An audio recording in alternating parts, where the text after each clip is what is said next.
Hello friends, welcome you all. आज मैं आपको जो वीडियो दिखा रहा हूँ, देखिए बात करेंगे केमिकल स्टॉक। क्या रिवर्सल होगा, बहुत इंपॉर्टेंट। क्या रिवर्सल होगा ये आप देखोगे। और आगे बढ़ने से पहले प्राइस एक्शन की सीरीज बहुत इंपॉर्टेंट है लर्निंग के लिए, और सीखते रहें। साथ में मैं कहूंगा प्रैक्टिस करते रहें। प्रैक्टिस से आपको और अच्छे से चीजें सीखने को मिलेगी। और रिस्क मैनेजमेंट के ऊपर हमेशा फोकस रखें, क्योंकि मार्केट डायनेमिक है। बड़े टाइम फ्रेम्स थोड़ा रिलायबल होते हैं, इसलिए हम बड़े टाइम फ्रेम्स के ऊपर फोकस करते हैं। How to filter stocks, regular exercise, weekend exercise बहुत इंपॉर्टेंट करते रहे। और थोड़ी देर पहले हमने बहुत सारे स्टॉक्स की चर्चा करी थी, जिसमें कांची कपूरम, जिसमें स्टोवक्राफ्ट, जिसमें जुबिलेंट फूडवर्क, हिरानबा इंडस्ट्रीज, इनकी चर्चा करी थी। लेकिन ऐसा ही एक स्टॉक जो अभी भागा नहीं, क्या भागेगा? हिरानबा इंडस्ट्रीज ने तो बिल्कुल डब्ल्यू फॉर्मेशन देके, कंसोलिडेशन देके आज एक 20% का मूव दिया। क्या इसी तरीके से एक और स्टॉक मूव देगा, जिसका नाम है लक्ष्मी ऑर्गेनिक इंडस्ट्रीज? अगर मार्केट कैप देखा जाए तो बहुत ही बढ़िया, अगर प्रॉफिट रेवेन्यू देखा जाए तो बहुत ही बढ़िया ग्रोथ, लेकिन स्टॉक अभी भी जमीन पर। तो जरा देखते हैं सीधे लक्ष्मी ऑर्गेनिक इंडस्ट्रीज को। लक्ष्मी ऑर्गेनिक इंडस्ट्रीज जरा देखिए, क्या रिवर्सल देगा? देखिए बिल्कुल जड़ पे। इसीलिए मैं आपको कहता हूं कि स्टॉक्स को जड़ पे समझो, ताकि अगर लॉस हो भी जाए, प्लान फेल हो भी जाए, तब भी मिनिमम हो। इसकी चर्चा हम पिछले कुछ दिनों में कई बार कर चुके हैं। लेकिन ये स्टॉक क्या इंपॉर्टेंट संकेत दे रहा है, जरा आप खुद देखिए। पहले गिरा नीचे और नीचे, फिर देखिए अब ये नीचे का काम खत्म, अब बन गया इक्वल लो।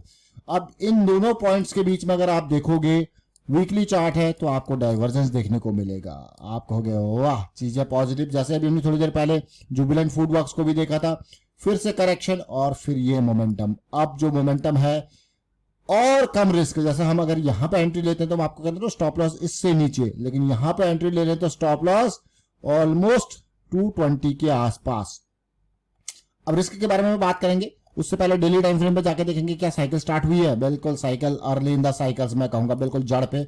अब बड़े टाइम फ्रेम पे फिर से आते हैं, जरा रिस्क को समझने की कोशिश करेंगे और पोटेंशियल को समझने की कोशिश करेंगे। थोड़ा सा मैंने जूम करने की कोशिश करूंगा इस पर्टिकुलर पार्ट पे, ताकि आप जो नंबर्स हैं उनको देख पाओ। अब हम जूम करते हैं, आप ये डाटा पॉइंट को देख पाओगे इजीली। अब इस नंबर को अगर आप तसल्ली से देखो, कहां पे है? 280 पे है। और स्टॉप लॉस को देखते हैं, हमने देखा था 220 पे बैठ रहा था। तो हमारा जो कैलकुलेशन है लॉस का, हमें लॉस, प्रॉफिट मार्केट के हाथ में, लॉस को कैलकुलेट करना है। तो हमारा कितना 60 पॉइंट का लॉस यहाँ पे देखने को मिल रहा है। 60 का मतलब अगर 100 शेयर खरीदता हूं तो 6,000 का लॉस। कितना? 6,000 का लॉस। सबसे पहला क्वेश्चन, क्या ये 6,000 का लॉस अफोर्डेबल है? सबसे पहला क्वेश्चन। अब इसमें दो चीज निकल के आएंगी, यानी कि दो चीज कंडीशन आ गई। क्या वाली? तो इफ ये अफोर्डेबल है तो एक आ जाएगा यस, एक आ जाएगा नो। अगर अफोर्डेबल है तो बढ़िया भाई, चलिए कोई दिक्कत नहीं। अगर आता है नो, नो के बाद फिर से हमारे पास दो ब्रांचिंग हो जाएंगी, यस या फिर क्या अफोर्डेबल नहीं है तो कितना अफोर्डेबल है, उसके ऊपर काम करेंगे। कितना अफोर्डेबल है? 6,000 अफोर्डेबल नहीं है तो 3,000 का लॉस अफोर्डेबल है, क्योंकि लॉस हमेशा अफोर्डेबल ब्रैकेट में होना चाहिए। ये मैं क्यों कहता हूं? क्योंकि लॉस हमारी पोजीशन के साइज को डिफाइन कर रहा है। अगर लॉस अफोर्डेबल ब्रैकेट में नहीं होगा ना, तो जो अंदर से वो लुक वाली है ना, धक धक धक धक धक धक, वो होता रहेगा। लेकिन अगर लॉस आपके अफोर्डेबल ब्रैकेट में है, कंट्रोल में है, तो फिर आप उसको होल्ड कर पाओगे। अगर आप लॉस को झेलने की शक्ति रख पा रहे हो, तो फिर आप प्रॉफिट को भी झेलने की पावर रख पाओगे, due to that position size जो आपने अनकंट्रोलेबल नहीं बल्कि कंट्रोलेबल रखा है। तो हमेशा पोजीशन साइज बहुत इंपॉर्टेंट हो जाता है रिस्क मैनेजमेंट की जब भी बात आती है। मैं ये क्यों कह रहा हूं? क्योंकि अगर आपको इतने लॉस को झेलने की ताकत है, तब जाके आप कहीं जाके इतने प्रॉफिट को झेल पाओगे। अदरवाइज आप क्या करोगे? बहुत बड़ा पोजीशन साइज है तो आप ये लेवल, ये लेवल, ये लेवल, इनमें आप पहले लेवल पे ही आउट हो जाओगे, पहले लेवल पे ही निकल जाओगे। आप इस स्टॉक को झेल ही नहीं पाओगे इस लेवल तक, अगर लॉस झेलने की शक्ति नहीं है। लेकिन हाँ, धीरे धीरे आपको लॉस झेलने का पावर आ जाएगा, एक्सपीरियंस आ जाएगा, तो डेफिनेटली आप फिर बड़ी क्वांटिटी के साथ भी जा सकते हो। बट इनिशियल लेवल पे हमें यह समझना है कि लॉस को, इनिशियल मैं कहूंगा आगे जाने में, लॉस को जो है वो हमेशा अपने कंट्रोल में रखना है। पोजीशन का साइज हमेशा किसके बेसिस पे डिफाइन होगा? अफोर्डेबिलिटी के बेसिस पे। तो हमने क्या किया, यहाँ पे 60 पॉइंट का लॉस झेलने को तैयार अगर हम हुए, तो 280 से हम कहाँ जाएंगे 580, यानी कि 300 पॉइंट का, तब जाके हम प्रॉफिट झेल पाएंगे। बहुत इंपॉर्टेंट बात, छोटी छोटी जरूर है लेकिन बहुत इंपॉर्टेंट बात। अब इसको आप देखिए, अब जो प्रोसेस के बारे में हम बात कर रहे हैं तो प्रोसेस तो यही कहता है, देखिए ये देखिए, देख रहे हो ना, धीरे धीरे ये लेवल्स 340, 380, 500, 580, ये इंपॉर्टेंट जोन्स क्या है, ये देखिए, ये देख रहे हो ना, ये हमारे लिए इंपॉर्टेंट जोन्स बनेंगे।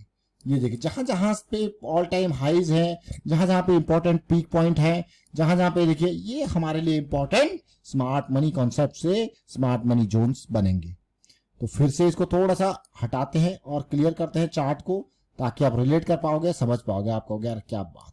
अब जैसा मैंने आपको कहा 60 पॉइंट का लॉस, कहा कि नहीं कहा, देखिए that is important part momentum में। अब डेली टाइम फ्रेम में चलते हैं, फिर से साइकिल को समझने की कोशिश करते हैं। We are in the cycle or not, so we are almost in the cycle. मैं कहूंगा देखिए क्लियरली, जस्ट आज के कैंडल की क्लोज ने एक पॉजिटिविटी दी और 2 दिन का बहुत ही बेहतरीन क्वालिटी का वॉल्यूम भी बना है। So this is really important. हमें मिला क्या, 2 पॉइंट सिस्टम के साथ डबल डाइवर्जेंस में इसको कहूंगा। Double divergence, why double divergence, क्योंकि आप जरा इन लेवल्स को देखिए, ध्यान से देखना। पहले तो ये आपका एक 2 पॉइंट बना, फिर एक ये इक्वल लोज है ना, इक्वल लोज, बल्कि हल्का नीचे ये इक्वल लोज है, तो एक ये 2 पॉइंट बना। इस 2 पॉइंट को देखोगे तो ये आपका पहला पॉइंट, फिर इस 2 पॉइंट को देखोगे, ये देखिए, तो दोनों साइड पे आपको दिख रहा होगा यार ये तो बहुत ही बढ़िया सिचुएशन बन रही है, यानी कि डबल डाइवर्जेंस देखने को मिल रहा है। तो भाई डबल डाइवर्जेंस क्या कमाल कर पाएगा। तो हिरानवा कहाँ था, देखिए बिल्कुल जड़ पे, वहां से भागा। ये भी कहाँ पे है, देखिए, इसको फोकस करेंगे। अब प्रोसेस, हिरानवा में अपर सर्किट लग गया, कोई दिक्कत वाली बात नहीं, वो भी क्या जस्ट एक पार्ट ऑफ प्रोसेस है। अब इसको भी अगर इस लेवल तक जाना है तो कुछ ना कुछ अपर सर्किट ये भी दिखाएगा आने वाले टाइम पे। और हिरानवा तो बहुत छोटा स्टॉक है, उसके कंपैरिजन में लक्ष्मी ऑर्गेनिक एक बड़ा प्लेयर है। 7000 करोड़ का मार्केट कैपिटलाइजेशन, वो 2000 करोड़ का पहुंचा है। तो इससे 4 गुना, हिरानवा से 4 गुना पड़ा है लक्ष्मी ऑर्गेनिक्स इंडस्ट्रीज। अभी तो हम देख रहे हैं agrochemical, normal chemical, speciality chemical, ये सब हाथी घोड़े की तरह भाग रहे हैं। लेकिन ये जब भी केमिकल की बात आती है ना, स्पेशलिटी केमिकल, ये मैं आपको बार बार कहता हूँ, ये सेक्टर बहुत खास है, मुझे पसंदीदा सेक्टर है ये। और इसका कारण एक ही है कि इसका वाइड एरिया ऑफ एप्लीकेशन, ये एग्रीकल्चर में भी यूज आते हैं, ये फार्मा में भी यूज आते हैं, ये अदर इंडस्ट्रीज में भी यूज आते हैं। अब एग्रीकल्चर की बात करी जाए तो इंसेक्टिसाइड, पेस्टिसाइड, देखिए हर्बिसाइड। अब फार्मा में देखोगे दवाई एंड ऑल, ये सारी चीजें उसमें काम आता है। पर्सनल केयर सेगमेंट में देखोगे जो सर्फेक्टेंट एंड ऑल, साफ सफाई, सब कुछ उसमें काम आ जाता है। आपको यार कितना बड़ा वाइड एरिया ऑफ एप्लीकेशन है। चलिए फिलहाल वाइंड अप करता हूँ वीडियो को, और शेयर कीजिए, आप लाइक कीजिए, और मैं आपको ये कहूंगा देखिए प्रैक्टिस कीजिए। प्रैक्टिस के बिना लर्निंग अधूरी है।